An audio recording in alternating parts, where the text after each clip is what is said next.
2025년이 지나고 이제 2026년 새해가 되었습니다. 우리 성도님들은 어떤 새해에 어떤 목표와 소망들을 두셨을까요? 해마다 맞이하는 새해이지만 올해는 우리 성도님들 삶에 이전과는 다른 하나님의 더 특별하고 놀라운 새일들이 있기를 가득히 축복합니다. 우리나라 청년들 사이에 어느 순간 생겨난 사회적 용어가 하나 있습니다. 그것은 바로 수저론이라고 하는 용어인데요. 이 수저라고 하는 것은 태어난 시작 조건을 나타내는 사회적 표현이라 볼 수 있습니다. 지금 그림처럼 나오는 이제 그 그림에 나오는 이 수저들을 보면은 굉장한 이 다양한 수저들을 볼 수가 있었습니다. 이게 원래는 예전에는 이제 금은동만 있었는데 요즘은 이제 다이아몬드 수저부터 해서 뭐 노수저, 플라스틱 수저, 흙수저까지 이렇게 되어 있는 것을 볼 수가 있는데요. 어떤 사람이 금수저를 물고 태어났다라는 것은 정말 유복한 상황과 환경 가운데에 태어났음을 의미하는 거고, 흙수저를 물고 이렇게 태어났다라는 것은 정말 부모님께 아무런 것도 제공받을 것이 없는, 그야말로 정말 가난한 상황과 환경 가운데에서 태어났음을 이제 의미합니다.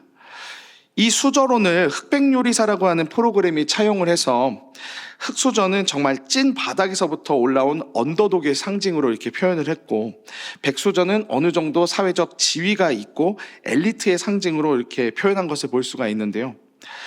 이렇게 우리 사회에 소위 말하는 수저론이라고 하는 이 사회적 용어의 등장은 내가 어떤 환경에서 시작을 했는가, 이것이 너무나도 중요해진 한국 사회를 관통하는 그런 용어가 되었습니다. 그런데 오늘 말씀에 등장하는 야베스를 보면요, 그가 만약에 한국에서 태어났더라면 아마 그는 흙수저이지 않았을까라는 이런 생각을 해보게 됩니다. 보통 야베스라고 하는 이름이 고통, 수고, 슬픔이라고 하는 의미가 있기 때문입니다. 오늘 본문이 이렇게 시작합니다. 야베스는 그의 형제보다 존귀한 자라. 그의 어머니가 이름하여 야베스라 하였으니 이는 내가 수고로이 낳았다 함이었더라. 이렇게 말하고 있는데요. 이 본문 뒤편의 수고로이라고 하는 이 표현은 단순히 힘들었다라는 것을 넘어서 고난과 괴로움을 겪으며 야베스를 낳았다라는 이런 비통함과 슬픔이 담겨 있는 표현입니다.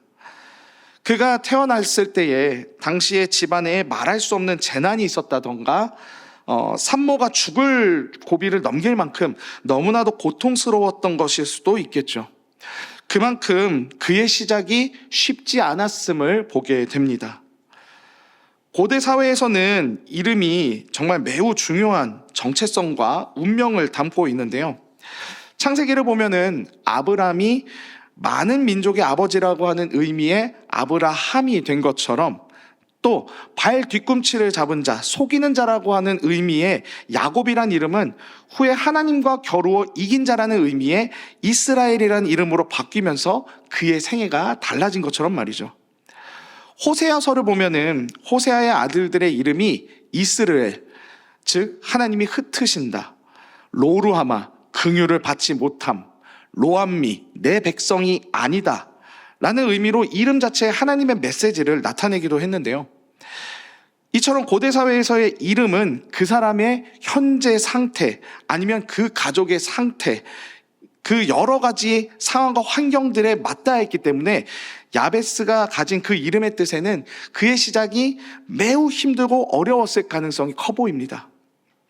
하지만 이렇게 평범한 흙수저의 슬픈 인생일 것만 같았던 야베스의 삶은요, 성경에서 유다 지파의 족보 중 그의 이름이 주목되고 또 그가 그의 형제들보다 더 귀중한 사람이라는 것을 나타내 주는 것을 볼 수 있습니다. 왜 야베스가 그의 형제보다 존귀한 자다라고 이렇게 성경의 평가를 받는 걸까요? 고통 중에 태어난 흙수저와 같은 출발의 삶을 산 그가 세상의 명예와 권력을 얻어서 혹시 인생 역전을 해서 그런 것일까요? 성경은 그가 부자였다거나 혹은 권력이 있었다거나 이런 설명은 하지 않습니다. 그 뒤에 본문 10절의 말씀을 보면 야베스의 존귀함은 그의 기도에서 드러납니다. 야베스가 이스라엘 하나님께 아뢰어 이르되, 그가 자신에게 있던 상황을 한탄하는 것보다 하나님께 아뢰고 구하며 주님 앞에 나아가기를 힘썼던 것입니다. 성경에 딱 2절밖에 언급이 안 되어 있지만 그는 마치 성경에 하나님과 함께 동행하며 죽음을 보지 않았던 에녹과 같이 짧게 언급되어 있지만 그의 기도가 얼마나 가치 있었는지 성경은 그를 존귀한 자라고 칭송합니다. 성경은 존귀함이란 세상의 명예와 지식과 가진 것에서 나오는 것이 아니라 바로 하나님과의 그 관계에서 나온다는 것을 오늘 말씀은 말해줍니다. 하나님을 의지하고 하나님께 기도하며 하나님께 뜻을 구하는 사람이 바로 존귀한 사람이라는 것이죠. 그렇다면 존귀한 사람 야베스는 어떤 기도로 하나님을 의지하며 나아갔을까요? 첫 번째 그의 기도는 주께서 내게 복을 더하사라는 것입니다.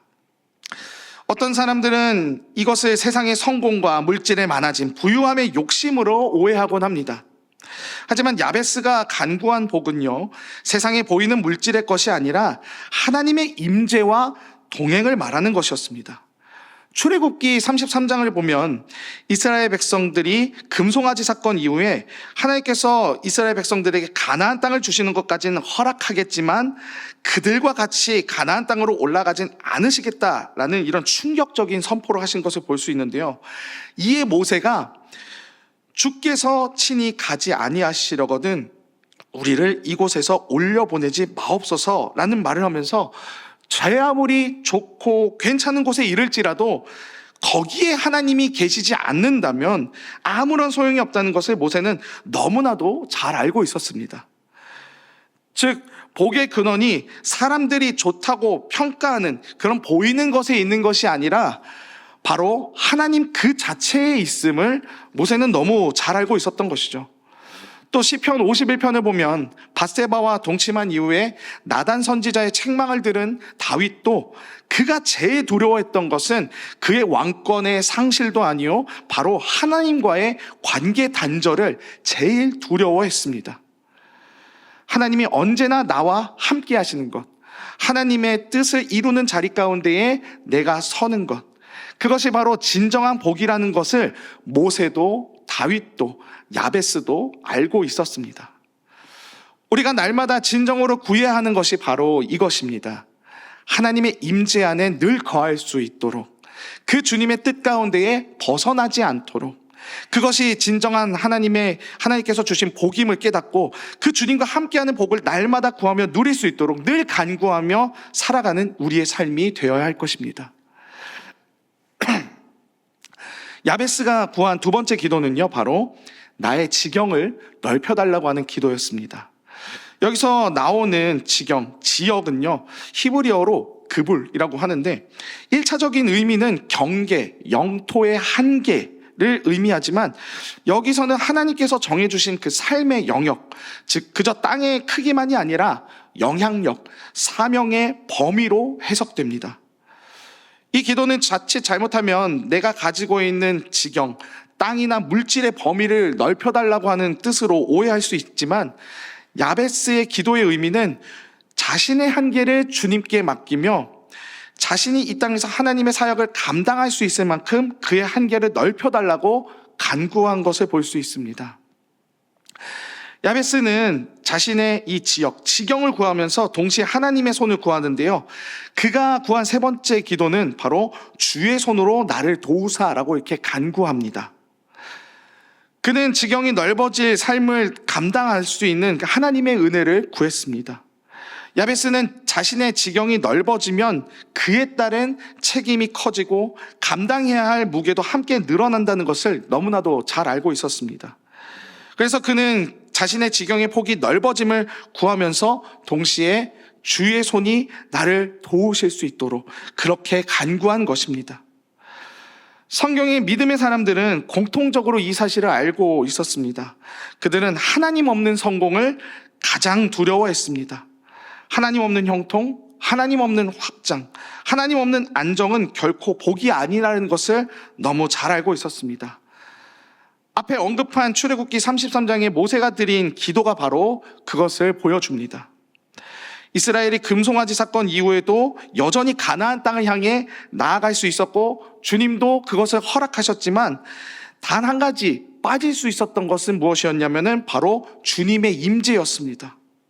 그때 모세가 주께서 친히 가지 아니하시려거든 우리를 이곳에 올려보내지 마옵소서, 그렇게 말하면서 하나님이 없는 공허한 목적지로는 결코 갈 수 없음을 이야기하는데, 모세에게 가장 중요한 것은 목적지가 아니라 그 목적지에 누구와 함께 가느냐가 더 중요했던 것입니다. 야베스의 기도도 모세의 이 기도와 같습니다. 그는 지경을 구했지만 그 지경을 혼자 감당할 자신이 없었습니다. 그래서 그는 그 넓어진 지경 가운데에 하나님의 손, 하나님의 도움과 능력을 구한 것입니다. 여기서 손은 단순한 그 도움 이상을 넘어서 하나님의 능력과 보호와 인도하심의 상징인데요. 즉 야베스는 자신의 삶의 영역이 넓어질수록 그 넓어진 지경으로부터 나오는 영향력, 더 잘 닦아진 나의 달란트, 경험 등을 의지하는 것이 아니라 내가 지경이 넓어지면 넓어질수록 더욱더 주님을 의지할 수 있게 해달라고, 주님보다 앞서지 않고 주님의 보호하심과 인도하심 가운데 머물게 해달라고 그는 그렇게 기도한 것입니다. 마지막으로 그가 구한 기도는요, 환난을 벗어나 근심이 없게 하소서라고 구하는데요, 이 기도를 자칫 잘못 오해하면은 마치 야베스가 고난 없는 평탄한 그런 인생을 구한 것처럼 들릴 수 있습니다만, 야베스는 그것이 아니라 자신의 지경이 넓어질수록 책임이 커지고, 책임이 커지면 시험도 많아지고, 하나님께서 맡기신 일들이 커지면 커질수록 환난의 가능성 또한 커진다는 것을 알았기 때문에 야베스는 혹여 자신에게 환난이 다가올지라도 그 환난 속에서 자신이 하나님을 잃어버리지 않도록 간구했던 것입니다. 야베스의 기도에서 말하는 근심이란 단순한 걱정을 넘어서 하나님을 신뢰하지 못할 때 생기는 마음의 균열을 뜻하는데요, 고난과 역경의 상황 속에서 어떤 사람은 두려움 때문에 무너지고 어떤 사람은 하나님을 붙들고 서 있게 되는데, 여기에서 차이는 상황이 아니라 바로 하나님과 내가 어떤 관계 가운데 있었냐, 거기에서 차이가 있습니다. 그래서 야베스는 고난의 제거가 아니라 고난 속에서 하나님과의 관계의 보전을 구한 것이죠. 그 옛날 다윗이 사울의 환난 가운데에서 하나님과의 관계를 잃지 않으며 지냈었던 것처럼 그는 다윗과 같이 환난 중에도 자신의 마음이 무너지지 않기를 간구했던 것입니다.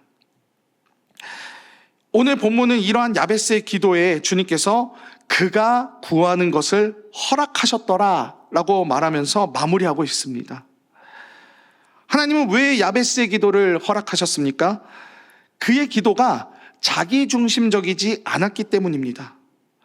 그의 기도는 하나님과 함께 동행하며 걷기 위한 기도였기 때문입니다.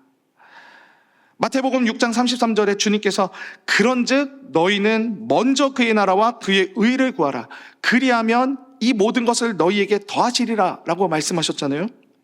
이처럼 야베스는 그의 삶의 시작이 비록 고통과 고난이었음에도 불구하고 그가 하나님을 바라보며 하나님과의 관계를 더 깊이 맺었을 때 그의 마지막은 결국 그의 기도가 다 이루어지고 또 하나님과 함께 걸으며 존귀한 사람으로 성경에 이름을 남게 되는 그런 결론을 맺어진 것을 볼 수 있습니다. 사랑하는 여러분, 저는 이 말씀이 단지 야베스에게만 적용되는 것이 아니라 지금도 금수저니 다이아몬드 수저니 흑수저니 노수저니 이렇게 논하는 이런 불공평한 세상 가운데에서 그 가운데서 살아가는 우리들에게도 적용될 줄 믿습니다. 이 세상을 보면 각자의 출발선은 다 다릅니다. 어떤 사람은 다이아몬드 수저, 금수저를 문듯이 저 앞에 가 있고 내가 선 출발점은 그들에 비해서는 너무나도 한참 비참해 보이고 한참 모자라 보이고 너무나도 뒤에 있고 극복하기 어려운 한계들에 둘러싸여 있는 것처럼 보입니다. 하지만 하나님이 함께 하시면 세상의 그 기준들은 아무렇지 않게 됩니다. 마태복음 20장 16절에 나중된 자가 먼저 되고 먼저 된 자로서 나중되리라 라고 하는 그 말씀처럼 주님께서 역전시켜 주실 것입니다. 고린도 후서 5장 17절에 주님이 우리들에게 그런즉 누구든지 그리스도 안에 있으면 새로운 피조물이라 이전 것은 지나갔으니 보라 새 것이 되었도다 라고 말씀하십니다. 우리들의 지난 과거가 어땠느냐는 중요하지 않습니다. 지난 시간 겪었던 실패, 아픔, 질병의 그림자가 아무리 짙어도 하나님의 손에 붙들리면 그 사람은 귀중한 자가 됩니다.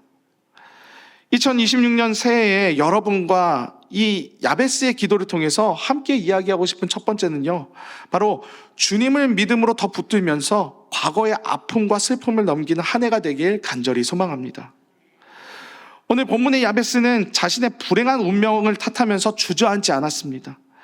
그가 고통 중에 태어난 흙수저와 같은 상황 가운데서도 그의 삶의 영역의 한계는 분명했을 것임에도 불구하고 이러한 어려운 상황들과 내가 가진 한계들마저 주님께서 넓혀주시고 채워주실 것임을 분명히 믿고 의지하면서 그는 하나님께 나아갔습니다.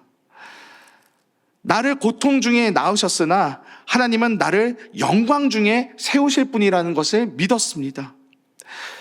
새해 첫 수요일 우리가 해야 할 첫 번째 일은 나의 환경을 바라보는 것이 아니라 그 환경을 바꾸시는 하나님을 바라보는 것입니다. 마태복음 14장에 베드로가 물 위를 걸으시는 예수님을 보고 자신도 물 위를 걷고 싶다고 예수님께 말하자 그가 주님만 바라보고 물 위를 걸었을 땐 그가 물 위를 온전히 걸을 수 있었습니다. 그런데 그 뒤에 자신에게 불어오는 그 바람이라고 하는 환경을 바라보고 겁먹었을 때 그가 물에 빠졌었던 것처럼 나에게 주어진 환경보다 그 앞에 계시는 주님만을 바라보았을 때 명확한 한계가 있던 우리의 인생이 존귀한 자의 인생으로 분명히 바뀌게 될 줄 믿습니다. 야베스는 그 어두운 상처와 고난의 이름을 자신의 정체성으로 규정하지 않았습니다. 스스로 자신을 고통이라고 말하거나 그렇게 자신의 정체성으로 삼지 않고 대신 그는 하나님께 부르짖는 사람으로 스스로 그렇게 규정하며 살았습니다. 신앙은 과거를 지우는 능력이 아닙니다. 과거를 하나님의 손에 다시 맡기는 용기입니다. 잊지 못한 기억과 아픔들을 억지로 덮는 것이 아니라 그 기억을 가지고 하나님 앞으로 나아가는 것입니다. 우리가 잘 아는 찬양의 고백 중에 약할 때 강한 되시네라고 하는 그 찬양의 고백이 바로 이러한 믿음 가운데서 나온 것입니다.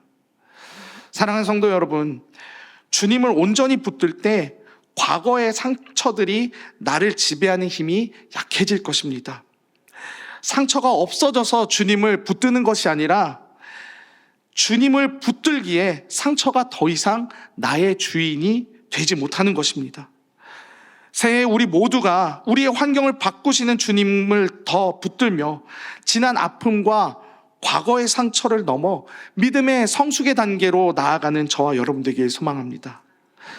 말씀을 통해 이야기할 또 두 번째는요, 나의 신앙의 성숙이 한 단계 더 업그레이드 되는 한 해가 되길 소망합니다.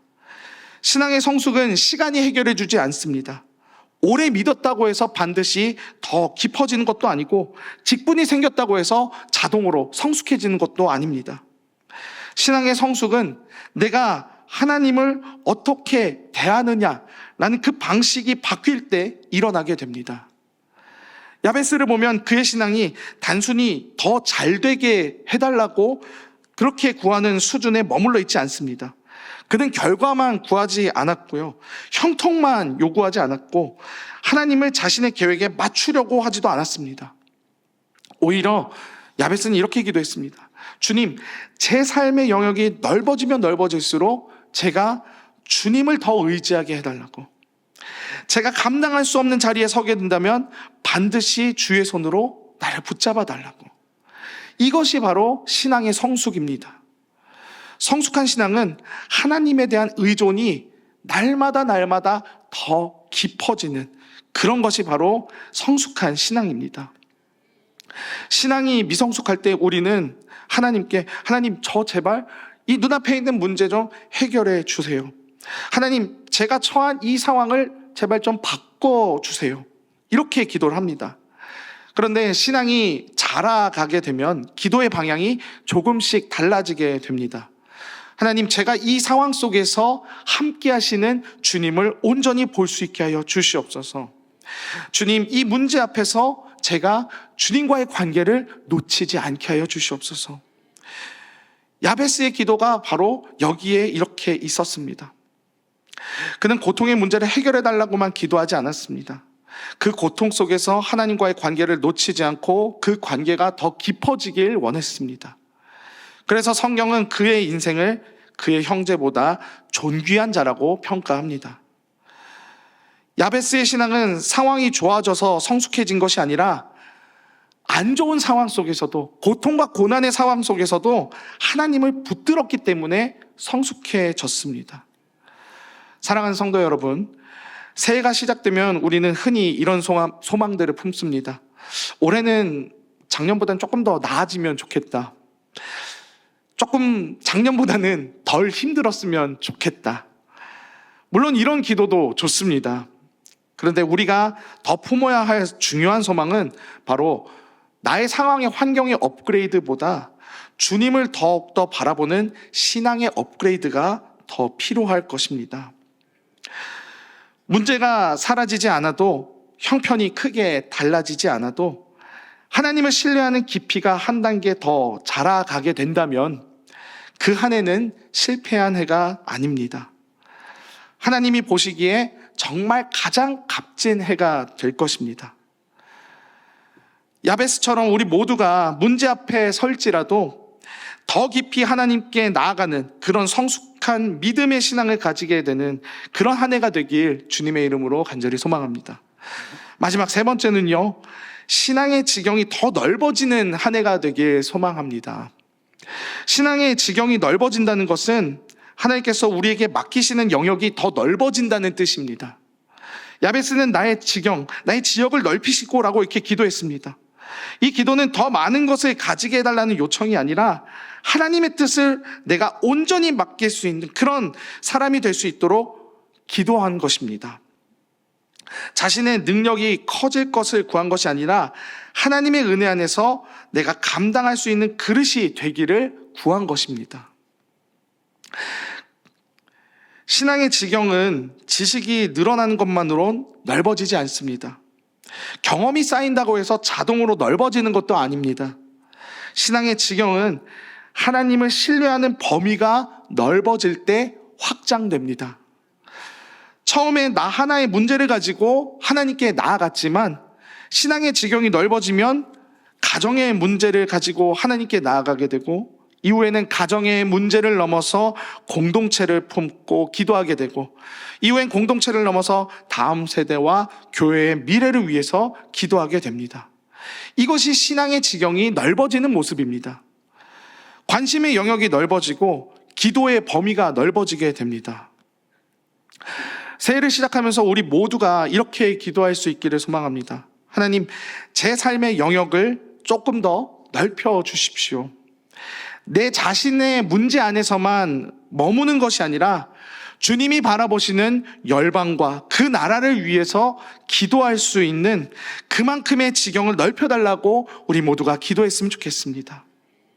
그리고 그 넓어진 자리에서 계속 주님을 의지할 수 있게 달라고, 주님 인도해 달라고, 우리가 이렇게 기도하면서 새해에는 내 믿음의 영역이 더 넓어지고 하나님을 의지하는 범위가 더욱더 확장되는 한 해가 될 수 있도록 간구하는 저 여러분 되길 간절히 소망합니다. 말씀을 정리하도록 하겠습니다. 사랑하는 성도 여러분, 야베스의 인생은 특별해서 존귀해진 것이 아닙니다. 그의 출발이 남들보다 유리했기 때문도 아닙니다. 그는 고통이란 이름으로 시작한 사람이었습니다. 그러나 그는 그 고통에 머물지 않았고 그 고통을 붙들고 주저앉지도 않았습니다. 그는 그 아픔과 고난을 가지고 하나님께 나아갔습니다. 과거의 아픔을 안고 자신의 한계를 인정한 채 하나님 앞에 섰습니다. 그래서 오늘 우리는 이렇게 소망했습니다. 주님을 내가 더 붙들며 과거의 아픔과 슬픔을 넘기는 한 해가 될 수 있도록, 신앙이 더 깊어지고 성숙해지는 한 해가 될 수 있도록, 그리고 무엇보다 신앙의 지경이 하나님 안에서 더 넓어지는 한 해가 되길 우리가 소망하면서 나아갔습니다. 야베스의 기도는 더 많은 것을 달라는 기도가 아니었습니다. 더 편한 삶을 구하는 기도도 아니었습니다. 그의 기도는 하나님, 제 인생을 주님 손에 맡깁니다 라는 고백이었고, 그래서 그는 지경을 구하면서도 하나님의 도움의 그 손길을 먼저 구했고, 확장을 구하면서도 환난 속에서 하나님을 잃지 않게 해달라고 기도했습니다. 그 결과 성경은 하나님이 그가 구하는 것을 허락하셨더라라고 이렇게 기록합니다. 이 응답은 그의 믿음에 대한 하나님의 응답입니다. 하나님은 언제나 자기와 함께 걷기를 원하는 사람의 기도를 기뻐하십니다. 새해 우리 모두가 야베스와 같이 환경을 바꾸실 그 하나님을 바라보며 믿음으로 전진해 나가는 저와 여러분들에게 소망합니다. 그럴 때 하나님께서 분명히 우리 삶을 당신의 때에, 당신의 방식으로 조금씩 하나하나 분명하게 넓혀주실 줄 믿습니다. 이번 2026년 한 해가 우리 모두가 주님 안에서 더 깊어지고 주님 안에서 더 넓어지며 무엇보다 주님과 끝까지 동행하며 걸어가는 그런 한 해가 되길 주님의 이름으로 축원합니다.